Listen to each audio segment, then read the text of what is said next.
Kung titignan mo yung pupuntahan, di pa parang malayo. Pero pag lilingunin mo yung pinanggagalingan, malayo ka na. Hindi mo malalaman kung hindi ka susubok. Ang buhay ay isang malaking sugal.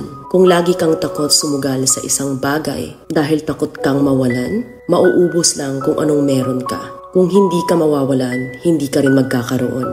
Kung ano man ang mga desisyon mo ngayon, yun ang magiging buhay mo bukas. Lakasan mo lang yung loob mo. Dahil ang mundong to, aapakan lang ang mga mahihina.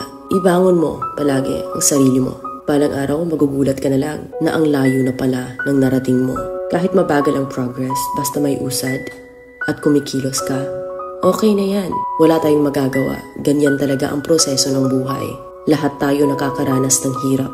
Hindi natin alam kung hanggang kailan tayo dito sa mundo. Kaya mas piliin mo maging mabuting tao. Ang pinakayaman na maituturing natin sa sarili ay